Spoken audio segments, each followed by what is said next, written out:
Amigos, ¿cómo están?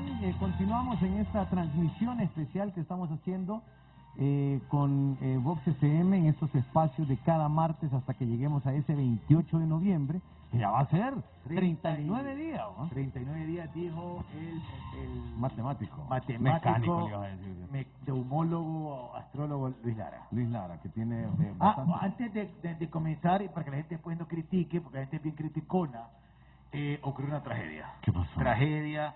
Yo, cuando estábamos terminados con la doctora Ciudad Figueroa, dije, puchica, qué milagro que nos han durado los vasos. Ya lo quebraba. Un vaso, lo quebró Luis Lara.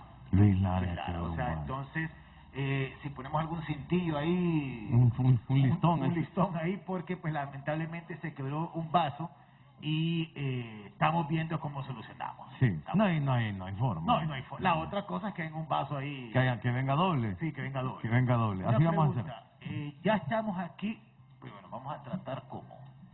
¿Cómo es que? De Xiomara Sí. Hortensia, No, es Pichu, pues. Pichu. Pichu Zelaya. ¿Cómo estás, Pichu? Bienvenida. Muy bien, Fer Eres tú, y Carlos. Carlos. Muchas gracias por invitarme al programa. Es primera vez que estoy aquí. Primera vez. Primera vez. A ver, platique, le damos la bienvenida a Pichu, que es candidata a diputada por el Partido Libertad y Refundación, y vamos a estar platicando un poco de todo ese feeling. Le decimos a la gente que recuerden que pueden compartir esta transmisión que está en la página de Vox y también en la página de La Hora del Té, y que también nos están escuchando a través de la radio y que también nos están viendo a través de televisión y que todas esas cosas. Muchas cosas. Ahora, la gente puede utilizar el hashtag LHTpregunta y también pueden utilizar el hashtag VoxPregunta para que nosotros podamos encontrarlos más rápido en este mundo digital. Platiquemos primero, Pichu, sobre un poco de quién sos. Bueno, una pregunta, ¿quién te puso Pichu? Pues, ¿de dónde viene todo eso? Es la pregunta, la típica Sí. pregunta. ¿Quién fue? No, mira, Fue- fíjate que fue Héctor, mi hermano. Bueno, cuando yo nací, mi abuelo por parte de papá me llamaba la preciosa de ojos. Mi contextura física es bien delgada y lo único que se me miraba, decía él, eran los ojos. Entonces decía que era la preciosa de ojos y después se fue generando hasta llegar a la pichojos, la pichocha, y mi hermano Héctor no podía decir pichocha.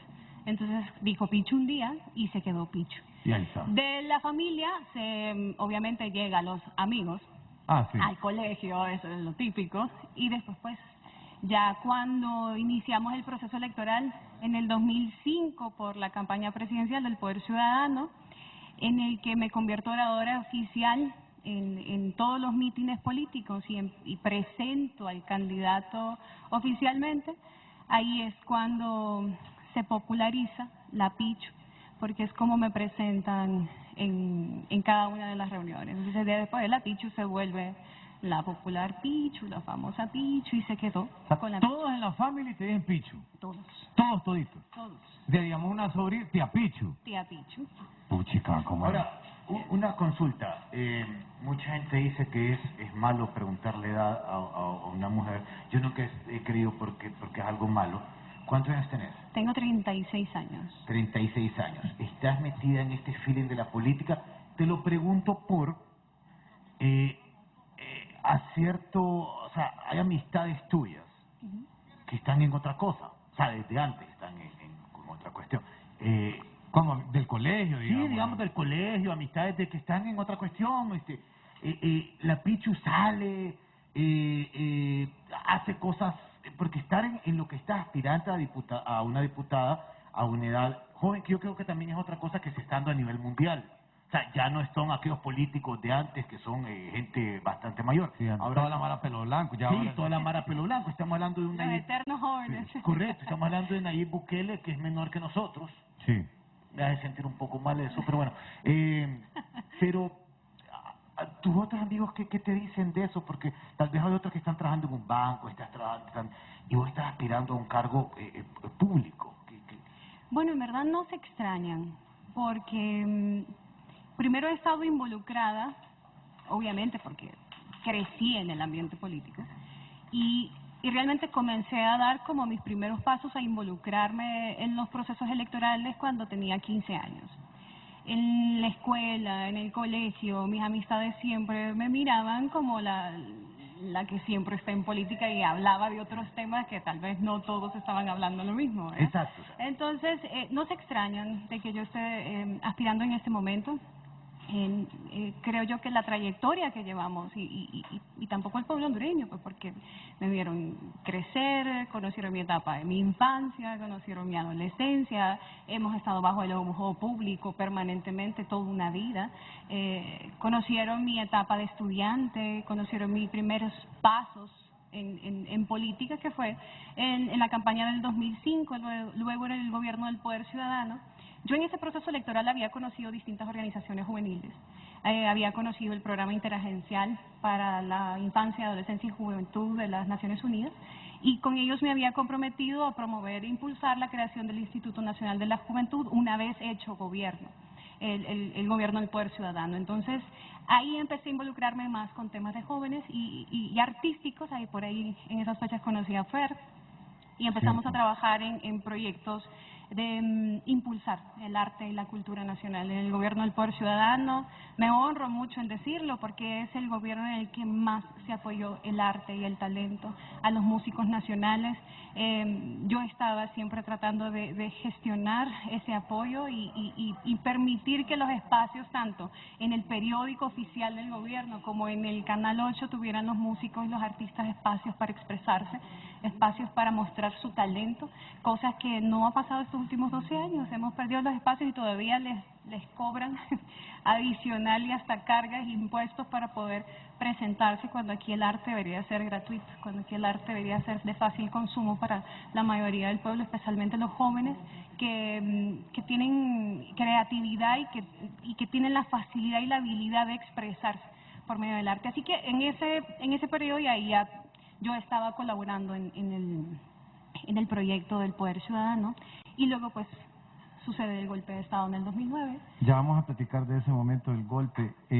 Solamente, pero entonces sí tenés relación con con la people del colegio, pues todavía se llevan y todo eso. Totalmente. Bueno, mi foto de campaña todas me la hizo mi amiga Ana Ulloa, que yo creo que ustedes la conocen. Sí, la conocemos. Ella fue mi compañera en el colegio y ella me dijo, no, yo quiero retratarte la campaña, así que así fue como todas mis amistades cercanas, desde, bueno, el golpe de Estado no me separó de ninguno de ellos, tampoco el exilio me separó de ninguno de ellos y mantenemos esa relación. Hablemos un poco de ese día, el día del golpe de Estado, que es el 28 de junio del 2009, vos estabas en la casa ese día.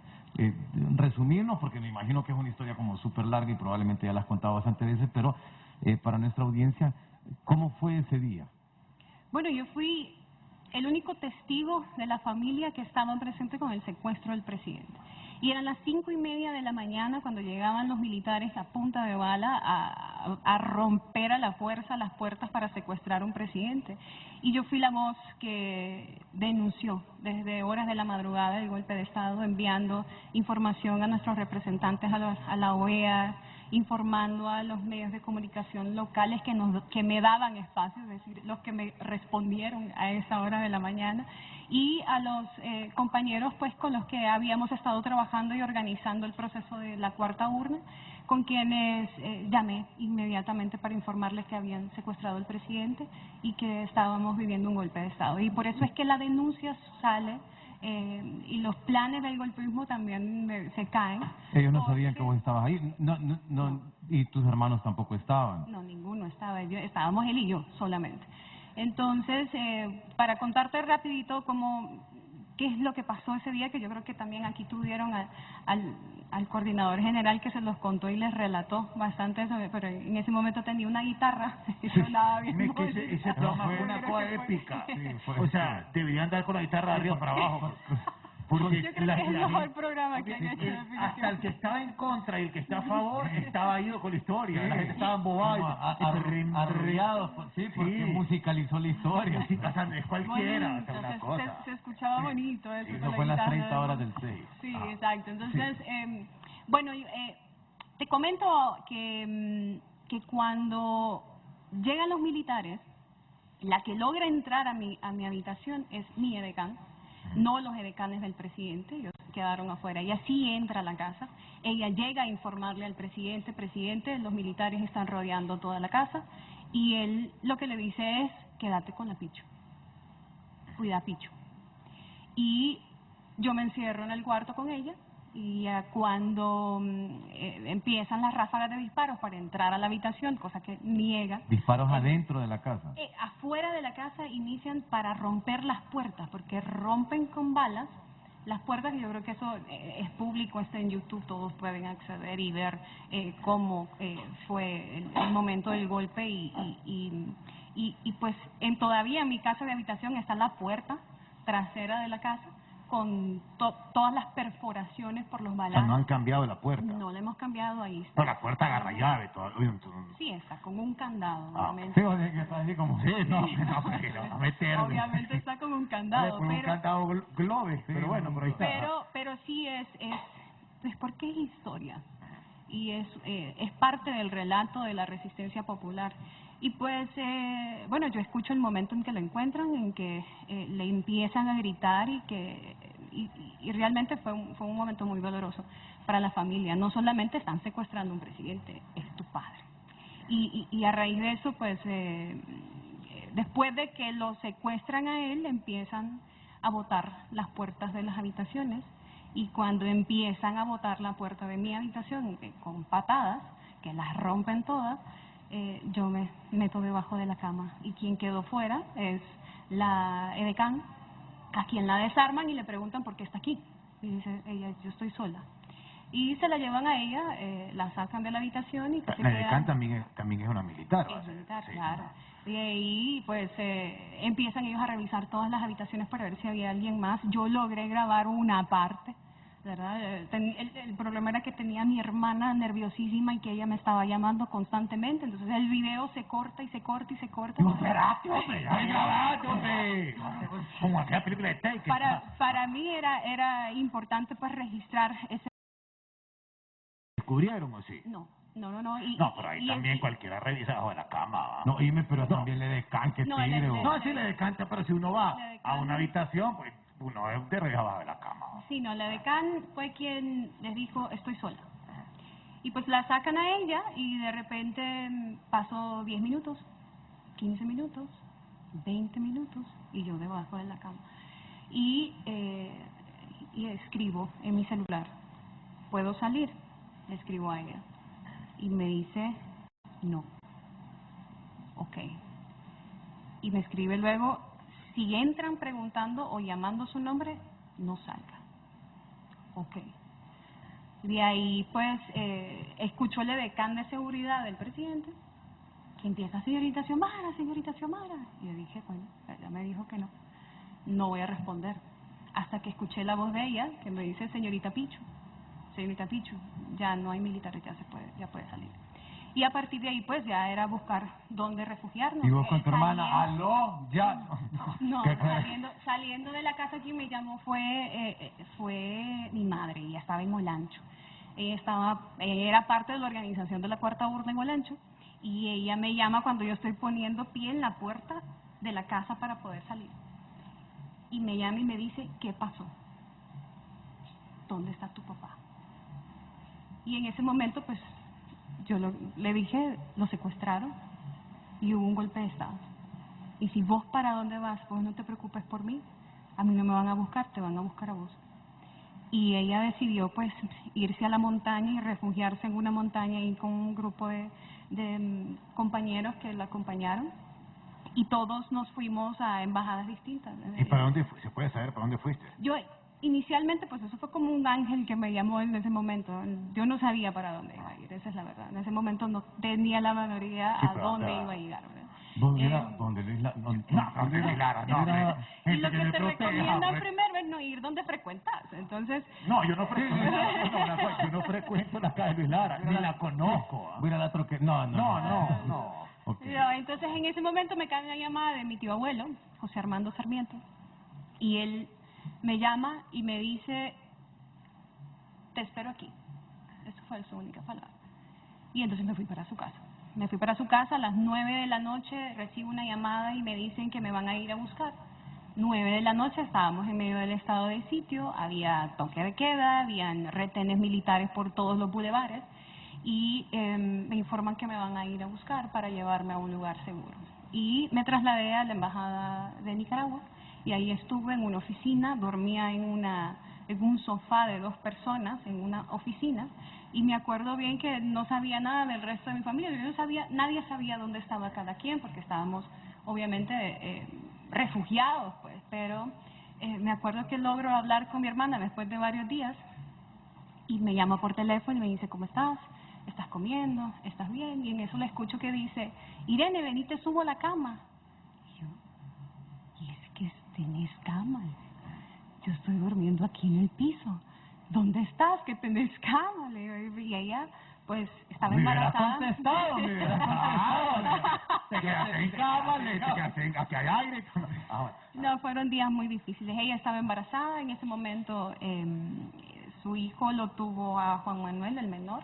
Lo tuvo días después de que llegó de manera clandestina el presidente, cuando se instaló ya en la embajada de Brasil, que estuvo preso por varios meses.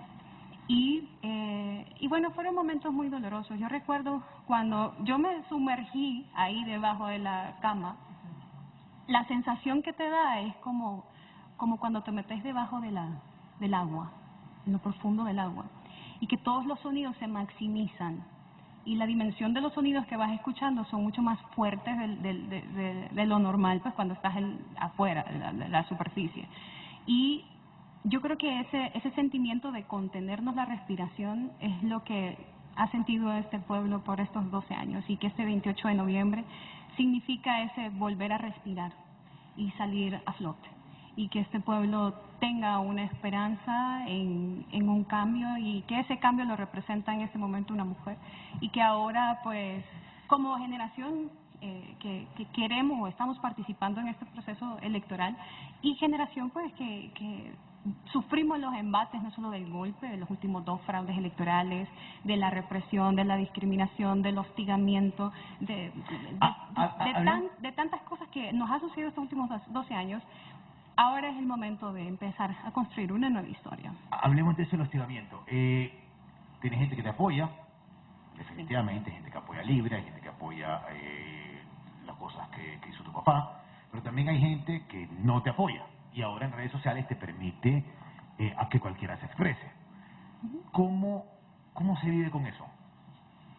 Bueno, Sí, hay gente que es ácida, hay gente que es mira, Ataques en redes, Sí, que te ataques digan en esto, que redes, lo otro. sí. vengo de una escuela de mucha tolerancia a los ataques, tolerancia a las críticas.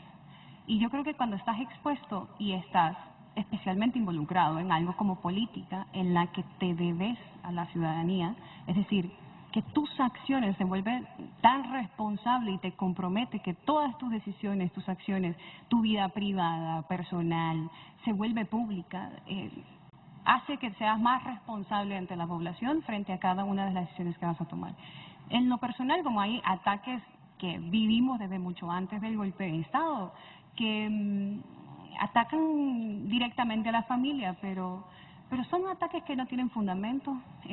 Hemos sido una familia realmente investigada estos últimos 12 años por donde sea que le puedan buscar, y sin embargo nos mantenemos firmes, en pie de lucha, porque precisamente queremos que se haga justicia en este país, porque las heridas que llevamos marcadas, no solamente porque hemos sido afectados por un golpe de Estado, heridas que nos han golpeado en estos 12 años, cuando nos convertimos en la resistencia popular frente al golpe, que salíamos a las calles y tras meses y tras meses y tras meses de lucha pidiendo la restitución de la democracia de nuestro presidente, sufríamos la represión más fuerte. Ahí quienes estaban al lado nuestro era el pueblo hondureño. Quienes nos acompañaron a la frontera cuando íbamos a recibir a un presidente, y yo quería abrazar a mi padre, quienes bajaban de las montañas descalzos eran los indígenas para acompañarnos en los retenes que se ponían en mitad de la calle para no permitirnos pasar, quienes nos llevaban la alimentación, la comida en los momentos más duros y más difíciles, eran el pueblo que desde esas comunidades se trasladaba para protegernos. Quien me dio protección cuando estábamos en Danlí, en uno de los momentos más difíciles, en el que no nos permitían llegar a la frontera para poder ver al presidente, cuando llegó un grupo armado a disparar para que nos saliéramos de la cuartería donde estábamos hospedados, ¿quiénes estaban afuera de los portones? Era el pueblo hondureño. Entonces el compromiso que tenemos, que hemos adquirido estos últimos 12 años es mucho mayor, precisamente porque una vida no basta y no es suficiente para devolver todo el amor que hemos sentido estos años. Ahora, a mí me parece también de que ahora el tema político es mucho más pasional, o sea, enciende más cosas. Antes muchas cosas casi que pasaban sin que uno se enterara, eran dos partidos que se iban a procesos electorales. Ahora el asunto es como más, hay más conciencia, se discute un poco más y esto y lo otro, y me parece que todo esto, pues, gran parte de todo este asunto viene después del golpe de Estado. Ahora, hablemos un poco de esos ataques que mencionaba Carlos. Muchas personas dicen, no, pero es que ustedes ya gobernaron. No, lo que pasa es que Libre ya estuvo ahí, solo que es que ahora se llaman diferente y que antes llamaban distinto. ¿Qué le decís a esa gente vos? Bueno, primero que si hubiésemos sido lo mismo, nunca nos hubiesen sacado. Porque cuando sos lo mismo, se protegen entre sí, se cuidan entre sí. Ves todos los actos de corrupción actualmente y cómo el Ministerio Público ha actuado frente a ellos. De protección totalmente a todos los actos bochornosos, deshonrosos, anticonstitucionales que se han hecho estos últimos 12 años. El sistema nos expulsa precisamente porque no somos parte del sistema. Porque llega un gobierno del Poder Ciudadano liberal, no de Partido Libre, llega un gobierno liberal queriendo cambiar las reglas y queriendo mostrar otro camino. Es decir, que aquí, que las leyes que se han hecho para una clase que quiere sostener sus privilegios, enriquecerse, mantener la riqueza en sus bolsillos y en sus cuentas bancarias y en sus grandes empresas, mientras la mayoría de la población vive en pobreza, entonces se da un giro drástico, porque fue un gobierno que no le impuso ningún impuesto al pueblo hondureño, que redujo los costos de los combustibles, teníamos los combustibles más baratos de Centroamérica, que respetó los derechos de los maestros, respetó el estatuto del docente, pero respetó también el derecho de los trabajadores, de los obreros, de los que son los generadores de la riqueza en nuestro país, con un salario mínimo digno, con un estilo de vida digna, y que su gobierno y su accionar fue en función de las mayorías, no para beneficiar a una élite. Entonces, ese segmento, esa élite económica, política, no solo local, sino que también internacional y transnacional, son los que se involucran en el golpe de Estado precisamente para no perder sus privilegios. Es ahora que vamos a este proceso electoral que hay más conciencia en la población y vemos las consecuencias del golpe de Estado. Podemos analizarlo en función de quiénes fueron los grandes beneficiarios. Aquí se privatizó todo. Se privatizó la salud, se privatizó la educación, se privatizaron las carreteras, se privatizaron los puertos, los aeropuertos. Aquí no han quedado ni un derecho al pueblo hondureño. Entonces, ¿quiénes han sido los grandes beneficiarios? Con más del 60% del territorio nacional concesionado, en el que han explotado de manera indiscriminada nuestros bosques y nuestros ríos, y que hoy tenemos una crisis ambiental, no solamente por el cambio climático internacional que afecta al mundo, pero precisamente porque aquí las reglas se han permitido para que una pequeña élite siga apropiándose de los bienes del pueblo. Entonces ahora hay más conciencia de cuáles fueron esas consecuencias y qué es lo que tenemos que cambiar y qué es lo que tenemos que Vamos a saludar a la gente que nos escribe en redes. Correcto. Rápidamente, saludamos a Andrés Acosta, Ileana Torres, tocayo tuyo, me mira. llamó Andrés Sí. Acosta, ¿no? Carlos Rivera, también saludamos a Ángela Méndez, a Mario Aguilar, saludamos a Cindy Rodríguez, Marta Isabel Pastrana, Marlon Zelaya, Hugo Madrid, a toda esta gente que nos está escribiendo y que está ahí participando. Le decimos a la gente que pueden compartir este live, se lo recordamos, lo pueden compartir en sus redes sociales para que esto llegue a más gente y que ustedes puedan fortalecer esos criterios y que usted sepa entonces cómo va a ir usted ese 28 de noviembre a votar, porque es importante que usted vaya a votar. Ahora, La gente pregunta, uno de los tratos de estar acá justamente es, vamos a preguntar, hay preguntas un poco fuertes. Hay gente que dice que existe un tripartidismo y que justamente el Libre ya está confabulado con el gobierno actual. Bueno, si estuviera confabulada no estarían tan nerviosos ahorita los nacionalistas por el triunfo de Xiomara Castro el 28 de noviembre. Nosotros, y creo que el pueblo hondureño lo ha sentido, porque el Partido Libre ha sido el único partido de oposición beligerante, fuerte en cada una de sus representaciones donde ha tenido espacios y conquistado espacios. Ahora mismo el Congreso Nacional, en donde ahí se han hecho luchas y resistencias e insurrecciones en beneficio del pueblo hondureño. Y eso te lo dicen todas las encuestas y te lo dice la población en general. El trabajo y la función del Partido Libre a favor del pueblo hondureño es notorio. Nosotros estamos luchando por detener ese bipartidismo que se impuso por la fuerza en el 2009, que se apropió de nuestro país porque cúpulas de esos dos partidos que parecen partidos políticos, pero en realidad son fachadas para una élite económica que se ha venido a beneficiar y ha venido a querer saquear los recursos del Estado, saquear no solo sus bienes públicos, también los fondos y el dinero del pueblo. Entonces, cuando hablan de tripartido es algo que es inconcebible, porque Libre surge de la lucha de las calles, no entre pactos. Surge una lucha en resistencia, y es una resistencia que se define y se decide luchar por el poder político precisamente para cambiar el orden de las cosas en este país y acabar con esos años tan tristes para este país del bipartidismo que nos ha tenido promoviendo, además profundizando en un modelo económico que es el modelo que se ejerce en este país, el modelo económico neoliberal, en el que todo se lo han quitado al pueblo, todo lo privatiza, nos tienen con altas deudas nacionales y tanto los bancos internacionales, que el pueblo hondureño, tanto esta generación como las generaciones que vienen, todavía tienen que pagarla. Y no se ha visto en esos 12 años de deuda que hemos adquirido y que nuestro presupuesto está totalmente comprometido para el pago de deuda, no se ha visto ningún beneficio ni desarrollo en la población. Entonces, el Partido Libre representa la única alternativa que tiene este país, porque presenta un cambio en el modelo económico, un cambio que significa que los privilegios ya no van a ser para unos pocos, sino que van a ser para la mayoría del pueblo hondureño.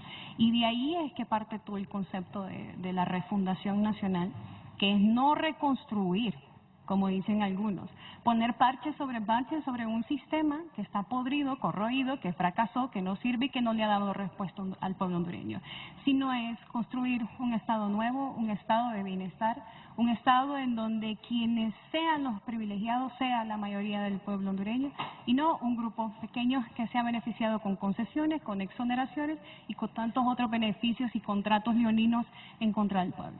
Ok, aquí pregunta Yuli María, y también lo había preguntado otra gente. Ahorita estamos leyendo preguntas que están en Twitter, así que usted recuerde poner el hashtag LHT Pregunta o también el hashtag Vox Pregunta. Yuli María nos pregunta a través de Twitter, ¿están preparados para evitar fraudes? Y una de las cosas uno de los elementos nuevos, digamos, en este proceso electoral, que hay un montón de elementos nuevos, pero uno de esos es la presencia en los órganos electorales. Ahí vemos la gente que nos está escribiendo a través de las redes. La presencia de Libre en los órganos electorales, en el Consejo Nacional Electoral, en el registro, ¿qué tanta diferencia va a marcar esa presencia? Sobre todo porque en el tema del registro hay mucha gente que está preocupada porque no todos tienen su DNI, que ahora que hoy lo extendieron al final para noviembre. Luis Lara, abogado. Luis Lara, abogado. Mercadólogo, neumólogo. Periodista deportivo. Terapista. Y a veces lo puedes ver ahí en un monociclo tirando fuego en un semáforo. Y lee las cartas. Sí, también. Las cartas que le mandan a uno de afuera. Sí, en otros la correspondencia. Y él dice que sí a todo. Sí, no, preparado. Sí. Ok, la presencia de Libre en los órganos electorales, ¿qué tanta diferencia va a marcar? ¿Eso blinda a estas cosas que nos pregunta Yuli María o es apenas una parte? ¿Cómo lo interpretamos? Bueno, partamos de que tenemos una nueva ley electoral. Tenemos un nuevo censo donde no votan los muertos. Tenemos nuevas reglas para este proceso electoral. Uno, Libre, que antes no tenía participación en la directiva de una mesa, ahora somos parte de la directiva de una mesa. ¿Qué nos corresponde? Tenemos voz y voto en una mesa que antes ahí se entregaban credenciales a todos esos partidos de maletín y que ni siquiera cumplían con el requisito de llevar un delegado de la mesa, sino que traficaban con ellas. Entonces estábamos en una mesa, 9 contra 1 en una mesa, contra 1 de Libre y todos los partidos que participaban y son creados por el partido de gobierno precisamente para verse beneficiados al momento del conteo y al momento del llenado de las actas. Y cuando tenía un candidato 50 votos, le ponían 150.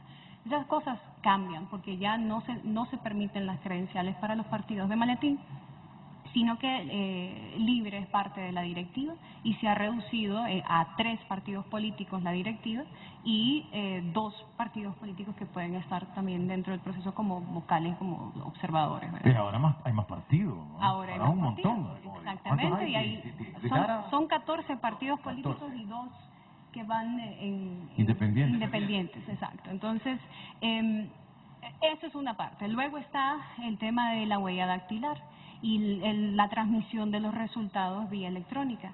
Antes podías votar con una identidad y una misma persona podía irse a varios centros de votación porque el censo electoral estaba completamente manipulado y votaban los muertos en los procesos electorales anteriores. Esta vez no va a ser así. Una huella, un voto. Pues chica, cuánta democracia que hasta los muertos votan. Bueno. ¡Qué país! Chica. La verdad, qué miedo, ¿no? Qué miedo. Esa es la democracia liberal que muchos defienden. Nosotros defendemos la democracia participativa, en el que el pueblo hondureño pueda hablar sobre otros temas, no solamente ir a elegir un presidente, un diputado, un alcalde, sino que elegir políticas públicas. Pero bueno, sí, continuando con el tema del CNE, tenemos representante en el CNE. ¿Qué es lo que significa eso? Es que lo que vivimos en el 2017, que llegó la encargada de negocios de Estados Unidos al Tribunal Electoral a avalar 5.000 actas, que llamamos las actas Fulton del fraude, no va a pasar. Porque tenemos representantes que le van a dar dignidad y van a hacer respetar la voluntad del pueblo hondureño. A pesar de los obstáculos que hemos recibido para hacer que este proceso electoral tenga un presupuesto aprobado a tiempo, tenga los recursos que necesita para ejecutar, tenga una nueva ley electoral, porque han sido obstáculos tras obstáculos y ahora también que el Poder Ejecutivo quiere apropiarse de los recursos del CNE y ejecutarlos él y dárselo a las empresas que brinden los servicios. Es decir, son obstáculos tras obstáculos que hemos recibido, sin embargo, el proceso electoral tenemos garantías de que sea diferente y la garantía máxima que vamos a tener para que se haga respetar la voluntad popular es el voto masivo de la gente. Si ya no queremos estos años de atraso, si ya no queremos seguir caminando sobre la senda del abismo por el que nos lleva el partido de gobierno y su cúpula, este 28 de noviembre es nuestro momento de volvernos hacedores de nuestro destino, creadores de una nueva nación, de empezar a construir una nueva era y una nueva historia. Y empezamos con un símbolo que sea el reflejo de ese cambio, y es elegir a la primera mujer presidenta de Honduras. Una consulta, ¿cuál es tu opinión o la respuesta que le das? Justamente por ahí había una campaña, o lo vi en redes sociales hoy, la gente que asocia al Libre con el comunismo, con las tendencias de izquierda, y por ejemplo dicen, no, Xiomara Castro, porque hay mucho pequeño empresario o mucho empresario mediano que dice Xiomara Castro está en contra o asocia al Libre con que están en contra de la empresa privada. Bueno, primero los que vivieron un gobierno del 2006 al 2009 en el que se impulsó la industria nacional, la producción nacional, en donde los beneficiarios también de sus políticas fueron la empresa privada también, porque no se les cercenó como pasa ahora, no se les impuso impuestos, sino que más bien se les dio facilidades para que pudieran existir producción nacional en el país y que viniera la inversión extranjera. Nuestras fronteras fueron abiertas totalmente, porque aquí venía inversión de Brasil, inversión de Argentina, inversión de otros países, y ahora están totalmente las puertas abiertas. ¿Y qué han hecho? Vender el territorio a pedazos, como lo están haciendo a través de las zonas especiales de desarrollo. Entonces, ¿qué te puedo decir en base a la relación que se hace o la que pretende hacer el Partido Nacional, diciéndole a la gente que viene libre a comer los niños, que es la misma historia que vivimos en el 2009, es lo mismo que es la misma campaña mediática con la que se gestó el golpe de Estado? Y los mismos actores que gestaron el golpe de Estado son los mismos que están pronunciando el mismo discurso. De la expropiación, de que O sea, la gente que está... Sí, de la hay empresa gente privada. que estoy leyendo ahorita, hay gente que dice que el libre viene a expropiar. Bueno, lo está haciendo el Partido Nacional actualmente. Lo está haciendo a través de las zonas especiales de desarrollo. Y el pueblo hondureño hoy siente, cuando sale en grandes caravanas, porque aquí están huyendo de la condición de vida en la que tienen. Los jóvenes que salen de la universidad y terminan sus estudios y no encuentran empleo. O los que encuentran empleo y lo único que les pueden ofrecer es el empleo por hora, donde no tienen ningún tipo de derechos como obreros, donde familias enteras que ves que tienen a sus hijos y que tienen que ir a la escuela y no tienen acceso a una merienda escolar, no tienen acceso a una matrícula y que tienen que pagar altos costos también para lograr tener acceso a la salud, a las medicinas que no existen en los hospitales. Entonces pensemos y hablemos del modelo económico que tenemos en nuestro país, porque vamos a discutir modelos de otro país. Analicemos lo que está pasando en Honduras, veamos si este modelo económico le da respuesta al pueblo hondureño. O ¿qué se sienten cuando podríamos ir a visitar la Kennedy? ¿Qué sienten los pequeños empresarios hoy que tienen que pagar altas cargas tributarias que ni siquiera sus impuestos son destinados para beneficio del pueblo hondureño? Sin embargo, a costa del pueblo hondureño se ven enriquecer los bolsillos y las cuentas bancarias de una élite partidaria. ¿Qué se siente sobre este sistema económico? Y te vas a los barrios y vas a ver sus condiciones de vida, las casas en las que viven y sus condiciones de pobreza, la indigencia que hay en las calles, la cantidad de niños que están pidiendo ahí afuera de casa presidencial, que Juan Orlando, como no vive allí, no pasa aquí, no sabemos dónde está. No tiene conciencia sobre la realidad, vive en la Honduras de allá, pero el pueblo hondureño... No, es que no pago.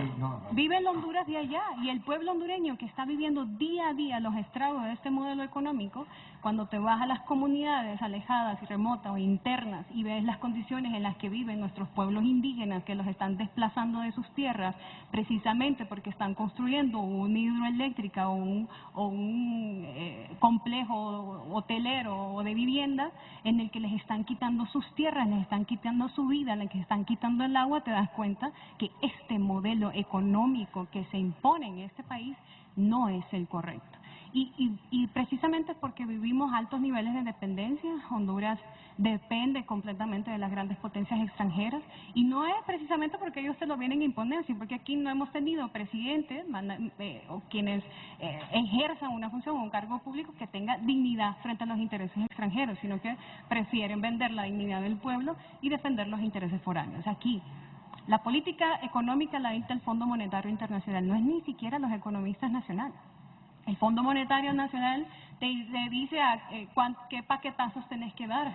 Privaticemos la salud, privaticemos la educación, privaticemos la energía eléctrica.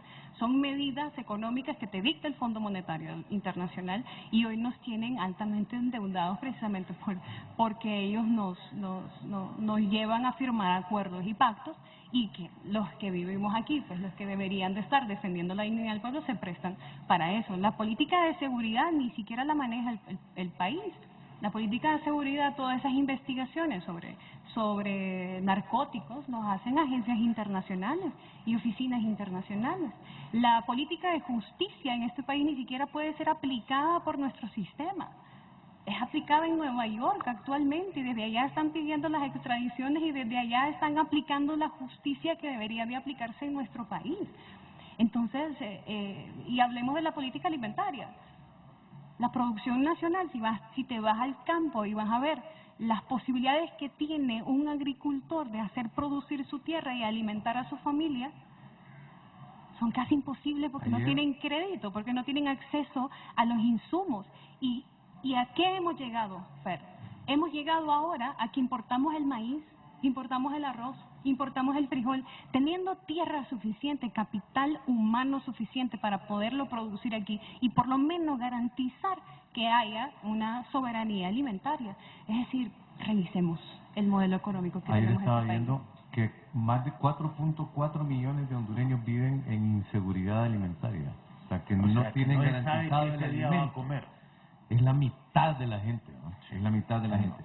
Ok, ahora, platiquemos un poco de lo que recién ocurrió. O sea, De repente nos levantamos un día, todos en Honduras se levantan y dicen, va a haber una conferencia de prensa. Y todo el mundo, hay gente que dice, miren, dicen que viene Metallica, dicen que no sé qué, dicen que no sé qué, que no sé qué, que no sé cuánto, y de repente, ponen una cámara y se mira a Xiomara sentada con Salvador. A ver, esta alianza, sí, esta alianza tomó por sorpresa a un montón de gente. Probablemente vos te diste cuenta antes que nosotros, pero contanos cómo recibiste vos la noticia y cómo cambia esto el panorama al próximo 28 de noviembre. Mira, la recibí igual que la mayoría del pueblo hondureño, con júbilo, con emoción, con algarabía, con ganas de celebrar, con entusiasmo, con mucha más energía.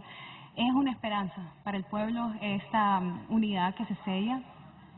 Recordemos también de dónde venimos, ¿verdad? Es decir, después del proceso interno se había hecho una convocatoria y nuestra candidata convocó a todos los líderes de oposición para formar una gran coalición. Sin embargo, cada uno tomó su camino separado y ella decidió, mi alianza es con el pueblo, y empecemos a construir un plan de gobierno que surja de las bases del pueblo, y empezamos a construir el tejido y las redes con todos los sectores sociales, productivos, para poder impulsar ese plan y llegar a acuerdos y consensos a desarrollar. Primero, desmontar la dictadura, que es la victoria, es el primer paso, la victoria del 28 de noviembre, y luego es revertir todo lo que ha ocurrido estos últimos 12 años y hacer esa transición de la dictadura hacia la democracia. Entonces se empiezan a crear todas las condiciones para un diálogo amplio con distintos sectores, que él se logra con eso. Xiomara se convierte en la candidata favorita a ganar el proceso electoral, no solamente por su valentía, por su fuerza, por su trayectoria de lucha, por su coraje, por su capacidad, también porque ella lidera a un partido político que tiene estructura, que tiene trabajo, que tiene electorales, y que es un partido que tiene todas las posibilidades para ganar el próximo proceso electoral y poder vencer al Partido Nacional. Entonces de ahí viene esta alianza en la que se suman otros actores y que se suman a la alianza del pueblo. El Partido Liberal todavía no se ha unido, no se sabe si se va a unir. ¿Cuál es tu mensaje hacia el Partido Liberal? Bueno, estamos en un momento en que las bases superan a sus líderes. Correcto. Porque cuando un líder no puede interpretar, ya no puede interpretar lo que la población quiere, su dirigencia, su base o sus votantes quieren, entonces queda más que el liderazgo local, el pueblo sea el que decida. Y eso es una cosa arrolladora que vamos a ver en los próximos días, en las que se van a estar sumando el pueblo a nivel nacional, que quiere un cambio, que ya no aguanta más esta dictadura, que ya no quiere seguir viviendo 4 años más de una bolsa solidaria que no le resuelve los problemas al pueblo hondureño, que no le paga la factura de energía eléctrica, que no le paga los medicamentos cuando van o sufren un familiar una enfermedad, que vivieron también un gobierno en el que se demostró que cuando se tiene voluntad de gobernar para el pueblo hondureño se puede, que cuando llega una persona al poder que tiene la voluntad de ayudarle a la mayoría del pueblo y no pensar solamente en el correligionario, en el amigo, en el que le votó, en su votante, en sus simpatizantes, porque cada una de las decisiones que se tomaron en el gobierno del Poder Ciudadano fueron para beneficiar a la mayoría del pueblo. Cuando se habló de reducir el costo de los combustibles, no se dijo, no, es que esto solo va a beneficiar a los liberales. Cuando se trajo el petróleo y el combustible más barato para tenerlos más baratos de Centroamérica, que cuando se habló del aumento al salario mínimo para los trabajadores, no se dijo, no, es que esto solamente va a ser para los nuestros, como ocurre en este gobierno. Entonces ya existe esa experiencia, lo sabe la dirigencia nacionalista, que ha visto además cómo un pequeño grupo se ha visto enriquecido estos últimos 12 años, mientras ellos, la dirigencia, la base nacionalista, sigue en las precarias condiciones de vida, al igual que la mayoría del pueblo. Entonces viene la suma de voluntades para ganar este proceso. ¿Cómo sentís, digamos, en el ambiente, si lo comparás a 4 años atrás? ¿Sentís, va a ganar Libre? En aquel momento, ¿cómo te sentías en relación a la alianza? ¿Esos actores principales son los mismos con una configuración distinta, porque en aquel momento había una alianza que era una alianza de derecho, ahora es una alianza de hecho, y le recordamos a la gente que Salvador y Doris lo que han hecho es que han renunciado a sus espacios y se han integrado a la fórmula presidencial de Libre. Si nos vamos 4 años atrás, ¿qué tan distinto ves el panorama? Todos los contextos son diferentes. Todos los procesos electorales hay actores diferentes, circunstancias diferentes, condiciones, coyunturas distintas. Esta es radicalmente diferente. Primero porque estamos en el Consejo Nacional Electoral y las condiciones para ir a este proceso nos da tranquilidad de que se pueden hacer de manera transparente y que vamos a tener en el Consejo Nacional Electoral personas que van a defender la voluntad del pueblo, que van a defender el voto popular. Tenemos condiciones distintas porque la construcción de la alianza con el pueblo se dio con todos los sectores y nuestra candidata ha ido presentando el plan de gobierno con los sectores empresariales, ha ido y reciente estuvo con las centrales de trabajadores para socializar ese plan, que también son parte constructores del plan de gobierno. Y la alianza que se ha construido ha iniciado con el pueblo. Ahora que estamos en el momento ya casi finalizando el proceso electoral, diría yo, porque ya solo restan 5 semanas para este proceso y 1 semana de silencio electoral, ahora la suma es mayor, porque los líderes políticos de nuestro país han dejado atrás los egos, han dejado atrás sus intereses personales y han pensado en Honduras. Y yo creo que el pueblo hondureño, que hoy está todavía indeciso, que no sabe por quién va a votar, porque existe un margen de población que todavía no se define o no se decide por quién va a votar. Así como nuestros líderes políticos lo han mostrado, así como han dado el ejemplo de deponer aspiraciones personales y de deponer los intereses personales por sobre los intereses de una nación, de un país que hoy gime, que hoy quiere un cambio, que hoy desea una transición de mando pacífica, que hoy quiere que se celebren elecciones y salir a votar masivamente para cambiar al Partido Nacional y que empiece una nueva era, una nueva historia, que nos gobierne una mujer por primera vez, pero que también se empiece a ejecutar un plan de gobierno que venga en beneficio del pueblo hondureño. Tenemos una alternativa, esa alternativa es libre. Y nosotros como ciudadanos que estamos participando en este proceso, y en mi caso que estoy aspirando a que ese Congreso Nacional se vuelva el Congreso del Pueblo, yo quisiera realmente decirles que a mí, en lo personal, no me interesa llegar sola al Congreso Nacional. Para lograr los cambios que se requieren y necesita este país, para revisar esas exoneraciones, para revisar las concesiones que se han otorgado en las que han privatizado todos los bienes públicos de Honduras, para revisar la política fiscal para que no se siga beneficiando una élite de grandes exoneraciones mientras el pueblo hondureño le siguen atacando con grandes impuestos, para que empecemos a revertir todas esas leyes de lo que se aprobó en la hemorragia legislativa del 2014, en el que le dieron poderes habilitantes al presidente, en el que se destruyó la separación del poder y se concentró el poder en uno solo, que se creó el Consejo Nacional de Seguridad y Defensa. Para eliminar todo eso necesitamos un Congreso Nacional fuerte, que tenga la visión que tiene el plan de gobierno de Xiomara, que lo adopte como propio, que lo quiera ejecutar como propio, y para eso pues la solicitud que hemos hecho y especialmente la dirigencia de nuestro partido, que yo sé que muchos de ellos nos escuchan, es que hagamos un voto disciplinado, un voto por todo libre, para que la mayoría de nuestro partido lleguemos al Congreso Nacional y empecemos a ejecutar ese plan de gobierno que va a ser en beneficio del pueblo y que ha sido obviamente construido por el pueblo. Justamente la siguiente pregunta era, ¿qué opinas de la gente que quiere cruzar el voto? Pues Ya estuvo, ya. Ok, mira, vamos a contar aquí qué es lo que pasa. Una tragedia. Mira, son 5 shots de la hora del tequila. Adentro hay un papelito, vas a sacar... ¿Ahora del té qué? Del tequila. Hay un shot doble. Pero hay un shot doble porque eran 5 vasos y Luis Lara quebró el Quebró otro uno. vaso. Lo quebró. Tomás Entonces, tequila. por eso es que uno va doble. Sí. Bueno, Luis Lara sí, por eso quiebra los vasos. Ok. Bueno, pues entonces vas a sacar cada papelito, se lo vas a pasar a Carlos. Ok, vamos con este. Vamos con este. Ok.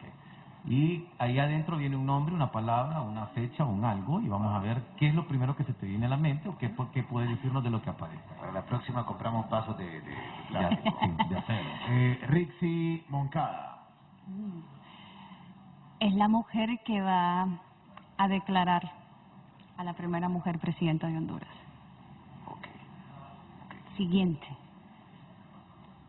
Vamos a ver, vamos a ver. Xiomara Castro. La próxima presidenta será juramentada el 27 de enero y ahí va a estar el pueblo acompañándola. ¿Qué? ¿Cuál es el que viene doble, Luis Lara? Bueno, no es. Eso lo vamos a dejar de último, el que viene doble. Que la lamentable, pues, que se quedó. Sí, pues qué pesar. Ahora, más lamentable va a ser si el otro martes no lo reponemos. No lo reponemos. Pero tuvo tiempo de ir a buscar otro. No, es que él es bien así. Como por eso no le pagan a él. Bien que ni lo levantó. Sí, ahí está. Ojalá que no haya gente descalza allá afuera. Alguien se cortó, porque así es Luis Lara. Ok. Salvador Nasralla. Es un líder, Sí, Salvador. es un líder nacional que se ha convertido en el primer designado presidencial. ¿Qué? Vamos con el doble. Con el doble, vamos con el doble. Lamentable la situación en este programa, pero... Ok. Bueno. 28 de noviembre del 2000... bueno, 2021, 28 de noviembre... No, perdón, 2000... Sí, 21, claro, soy bien. Estoy leyendo al revés, estoy leyendo al revés. De 1200 dólares. En Burundi... No, fue allá. fue el 82, no, 28 de noviembre de 2021. Ese día- 82 de noviembre. Ese día se sella la victoria del pueblo. Ok. Vamos al Y último. con el mismo, situación penosa, pero bueno. La última pregunta es Juan Orlando Hernández. Corten bien esto. Es para afuera que van. Bueno, pues ahí está. Rápidamente, Pichu. Bueno, Ahí está, para que no los quiere Luis Lara. Guardalos, por ¿Qué favor. propones o qué debe de esperar la gente en caso de llegar al Congreso de Pichu Zelaya? Bueno, a mí me gusta hablar de lo que va a ser el colectivo, porque esto no es una lucha individual. Una aspiración personal no puede reflejar lo que significa un proyecto político que hemos construido por 12 años. Un proyecto que sin duda ha vivido momentos muy dolorosos, angustiosos, tristes, y hemos celebrado también pequeñas victorias junto al pueblo hondureño. Y la construcción de ese plan de gobierno, de ese plan de nación y el sueño que tenemos de construir una patria nueva es algo que llevamos en conjunto. Es decir, nada haría Pichu Zelaya con llegar al Congreso Nacional si llega sola y no llega acompañada de un pueblo y no llega acompañada de un equipo que pueda hacer realidad los cambios que nos proponemos. Hay 3 áreas que debemos atacar. Uno es el Estado de Derecho, que es importante que hagamos esa transición de una dictadura hacia una verdadera democracia y para ello necesitamos cambiar muchas cosas, especialmente en el sistema judicial. Estamos proponiendo que se haga la CICI, que se pueda crear la CICI para hacer investigación sobre los actos y temas de corrupción en el país, pero que también se derogue el Consejo Nacional de Defensa y Seguridad, que es en el que se han acostado estos últimos años para poder concentrar el poder en una sola persona. En materia económica es necesario que revisemos la política fiscal y en eso pues hay un compromiso serio de parte de toda la planilla de nuestro partido para hacerlo realidad. Revisar la política fiscal, revisar las exoneraciones y las concesiones que se han otorgado estos últimos años en las que han permitido que una élite se apropie de los bienes del pueblo y le han quitado los derechos a la mayoría del pueblo. Y en materia social es necesario que el presupuesto general de la nación hagamos una revisión plena y completa de ello. Es decir, que lo sometamos a la votación del pueblo. Queremos que el presupuesto general se destine a la compra de gases lacrimógenas para represiones y a compra de armas, o queremos que el presupuesto general de la nación se dedique a los hospitales y pueda cada hondureño cuando llega a un centro de salud encontrar un medicamento. Debemos de redefinir el rol del Estado, debemos de redefinir el Estado de Honduras, que hoy es un enemigo del pueblo, y que se vuelva en alguien en el que el pueblo sienta un respaldo y una protección de parte de un Estado que garantice los derechos del pueblo hondureño. Es decir, nuestro proyecto es un proyecto amplio, es un proyecto ampliamente democrático también, y que yo soy una pieza dentro de todo el colectivo que somos hombres y mujeres valientes que participamos en este proceso y que estamos en la planilla de nuestro partido y que vamos a hacer realidad ese plan de gobierno de Xiomara y la refundación de Honduras. Bien, pues ahí está entonces. Muchísimas gracias, Pichu. Solamente entonces para recordarle a la gente, tu casilla es... Mi casilla es donde está la bandera del Partido Libertad y Refundación, en esa gran papeleta que van a ver ustedes aquí, por una sábana enorme en el nivel de diputados. Mi casilla es de la primera que está al lado de la bandera de nuestro partido hasta la última. Vamos por la refundación, vamos por sacar esta dictadura y ganar, y vamos a construir una verdadera democracia participativa, justa y equitativa para la mayoría del pueblo. Así que mi casilla a nivel nacional es cada una de las casillas donde está representado el Partido Libre. Sí, si usted no entendió, es que es en plan. Sí, no al principio, oye, espéreme, pero ¿cuál es la casilla? No, un solo lineón, un solo lineón. Una línea. Okay. Vamos por ese Congreso Nacional. Bueno, pues muchísimas gracias, Pichu, Gracias por a ustedes por acompañarnos. invitarme. Y pues le agradecemos también a la doctora Figueroa y también a la gente que se ha conectado con nosotros el día de hoy. La entrevista queda ahí, en el Facebook Live. Igual pues también la gente la ha disfrutado a través de la radio y también a través de la televisión. Pichu, nuevamente muchas gracias. Gracias a ustedes por invitarnos, de corazón. A la gente, el próximo martes vamos a ver con quién nos encontramos acá, siempre de 4 de la tarde a 6 de la tarde. Así que ya saben, estas son las ediciones especiales de la hora del té en estas entrevistas que hacemos con Vox FM. Será hasta la próxima. Pórtese usted. A toda la audiencia. Y Luis Lara no te Un digo fuerte más. abrazo. Debe uno de estos, Debe un vaso, Luis Lara. O La traemos próxima de esto, tiene la que traer. próxima. Sí. Ok, bueno pues, hasta la próxima. Adiós. Adiós. Un abrazo.